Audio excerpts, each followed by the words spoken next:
മുന്നണി വിടില്ലെന്ന് മുഖ്യമന്ത്രിക്ക് ജോസ് കെ മാണി ഉറപ്പ് നൽകി കഴിഞ്ഞു. മുന്നണി മാറ്റ വാർത്തകൾ മാധ്യമ സൃഷ്ടി മാത്രമാണെന്നും ഒരു UDF നേതാക്കളുമായും ചർച്ച ചെയ്തിട്ടില്ലെന്നും അറിയിച്ചു. തിരുവനന്തപുരത്ത് വെച്ചായിരുന്നു കൂടിക്കാഴ്ച.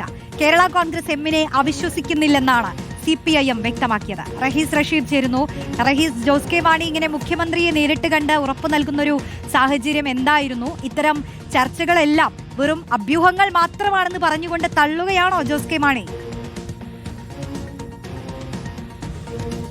റോഷ്നി, തദ്ദേശ തെരഞ്ഞെടുപ്പിലെ പരാജയം, പ്രത്യേകിച്ച് കേരള കോൺഗ്രസിന്റെ തട്ടകമായ മധ്യ തിരുവിതാംകൂറിലെ ഏതാണ്ട് എല്ലാ ജില്ലകളും UDFന് അനുകൂലമായി നിൽക്കുന്ന ഒരു പ്രത്യേക സാഹചര്യത്തിൽ കേരള കോൺഗ്രസ് എം മുന്നണി വിട്ടുപോകുമെന്ന ചർച്ചകൾ സജീവമായിരുന്നു. അതിനൊരു സാധ്യത സ്വാഭാവികമായും CPM കണ്ടിരുന്നു. കാരണം ഇത്ര വലിയ പരാജയം ഏറ്റുവന്നപ്പോൾ ഒരു പക്ഷേ UDF നിരന്തരം ക്ഷണിക്കുമ്പോൾ അങ്ങനെ പോയി കൂടായികയില്ലേ എന്നൊരു സംശയവും തോന്നിയിരുന്നു. ഈ സാഹചര്യത്തിലാണ് എന്തൊക്കെ സംഭവിച്ചാലും അടുത്ത നിയമസഭാ തെരഞ്ഞെടുപ്പിൽ LDFനൊപ്പമായിരിക്കും കേരള കോൺഗ്രസ് എം ഉണ്ടാവുക എന്ന ഉറപ്പ് മുഖ്യമന്ത്രി പിണറായി വിജയന് ആ പാർട്ടിയുടെ ചെയർമാനായ ജോസ് കെ മാണി നൽകിയിരിക്കുന്നത്. ഒപ്പം അദ്ദേഹം പറയുന്നത് മാധ്യമങ്ങളിൽ വരുന്ന വാർത്തകൾ അത് മാധ്യമങ്ങൾ സൃഷ്ടിക്കുന്ന വാർത്തകൾ മാത്രമാണ്.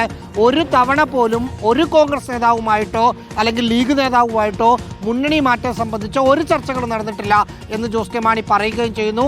അതിനൊപ്പം ഈ തദ്ദേശ തെരഞ്ഞെടുപ്പിലുണ്ടായ തിരിച്ചടി താൽക്കാലികം മാത്രമാണെന്നും നിയമസഭാ തെരഞ്ഞെടുപ്പിൽ കോട്ടയവും ഇടുക്കിയും എറണാകുളവും പത്തനംതിട്ടയും പോലുള്ള കേരള കോൺഗ്രസ് ശക്തിയുള്ള ജില്ലകളിലെല്ലാം LDFന് തിരിച്ചു വരാൻ കഴിയും എന്ന ഒരു പ്രത്യാശ കൂടി പ്രകടിപ്പിച്ചിട്ടുണ്ട്. കേരള കോൺഗ്രസ് എം മുന്നണി വിടും എന്ന തരത്തിൽ ഒരു ആശങ്കയും ഞങ്ങൾക്കില്ല എന്നായിരുന്നു മുഖ്യമന്ത്രിയുടെ മറുപടി എന്നാണ് മനസ്സിലാക്കുന്നത്.